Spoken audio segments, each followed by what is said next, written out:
It is often assumed that the millennial generation is the most financially ruined in history. Mortgage rates are at their highest level since 2001. Food costs are growing at the quickest rate in decades, and the cost of living has risen to the point that 40% of Generation Z is working several jobs. Thankfully, there is a way and a method for everyone who wants to get off the cycle of poverty and start generating money, even if they start with nothing. Even better, it isn't the general work hard, save up to 10% of your income, buy a used car, and so on. Anyway, in terms of becoming rich in your 20s, beginning today, and truly being able to make a significant impact with what you already have, here are the most effective tips that anyone, regardless of money or degree, may follow.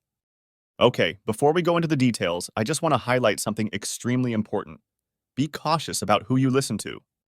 There are many individuals out there who accomplish nothing with their lives, but like telling you what you should do whenever they have the chance.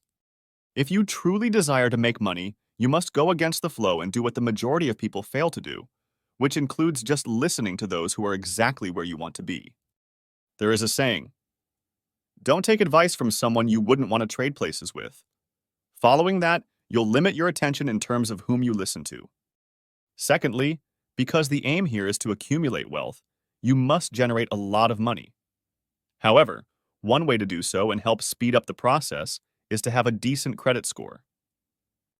If you like it or not, those 3 digits determine whether you receive an apartment, a cheap interest rate, leverage your money, or even get a job.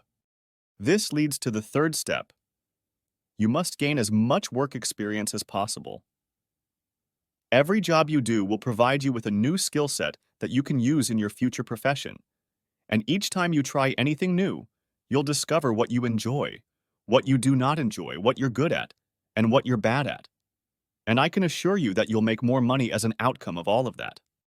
In regard to specifics, because I know everyone wants a super straightforward step-by-step instruction, here you go.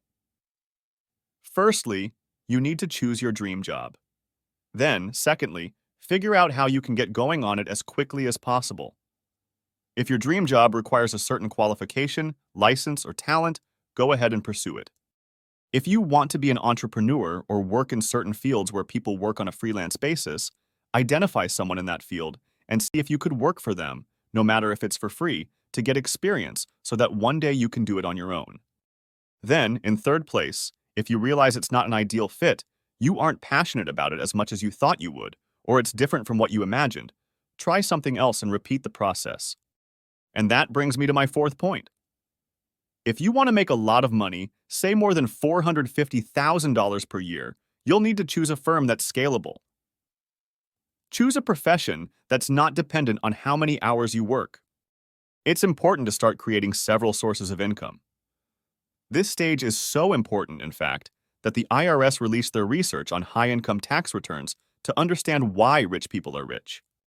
And they discovered that the more streams of income they have, the more money they make. Of course, if you're wondering what the most frequent income sources are for millionaires, a traditional job is at the top of the list. For the majority of individuals, this is the main source of income that makes everything else possible. Have you checked out my awesome videos yet? Every week, I give you a short, entertaining video so you can easily learn about personal finance. You don't want to miss out on this opportunity. If you haven't subscribed yet, just click that button and turn on notifications. Number 2, dividend income. This is arguably the simplest second source of income for anyone to start right away, simply by holding a stock, ETF, or index fund that pays you out on a regular basis. All of this is also closely tied to the third source of millionaire income, which is capital gains. This has been mentioned as the reason why millionaires avoid paying taxes, but in truth, it is just because the long-term capital gains tax rate is lower than the earned income tax rate. Fourth, if you start making money, you may consider investing in rental properties. Sure, it's a lot of effort, but if you have a stable income, a decent credit score, and knowledge of a specific market, you may do well. Lastly, you might boost your income by starting a side hustle or taking on a part-time job.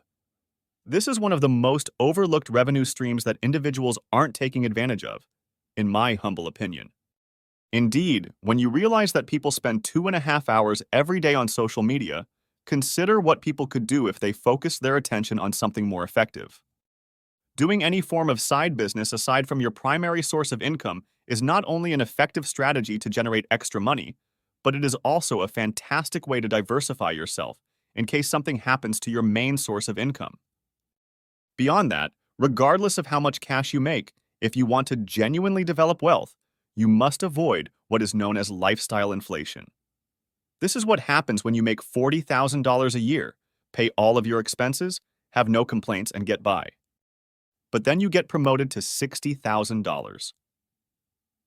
All of a sudden, you start rewarding yourself with a slightly nicer apartment, a slightly nicer car, or you start going out for dinner a little bit more frequently. Nothing significant, just minor changes. But then, after a year or two, you start making $90,000 per year. You suddenly want to renovate your apartment, or maybe you want to purchase a Tesla Model X, since that's what everyone drives when they make $90,000 a year. I think you can see where we're going. So many people earn $150,000 per year and are unable to save any more money than they did when they earned $40,000 per year, despite earning 4 times as much. According to statistics, more than 50% of those earning more than $100,000 each year live paycheck to paycheck. One of the most effective ways to handle this is to pretend that any additional cash does not exist.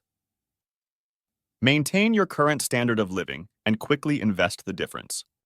In such a situation, if you make $40,000 and get a raise to $60,000, you can now save an additional $20,000. Then, if you make $100,000, simply keep your lifestyle as it was when you made $40,000 and save the difference. Make your money work for you rather than against you. That leads me to my final point. Research suggests that it's typically recommended to invest your money right away. Now, I understand this is a very basic object for YouTube, but the notion of passive revenue completely altered my mentality. But it's simply this. A dollar invested at the age of 25 with a 5% return will be worth $16 by the age of 70. Yet if you wait and invest the same $1 at the age of 35, it will only be worth $7.98 by the age of 70. In other words, your money is worth twice as much when you are 25 as it is when you are 35. Also, that $200 pair of shoes you only wore twice turns out to be worth $4,200 in future cash. What about that a bit nicer apartment that costs a few $1,000s extra each month? At this point, I know that even if you improve your credit, cut your spending, change jobs, maximize your income, and run a side business, it won't happen fast. It is also simpler said than done.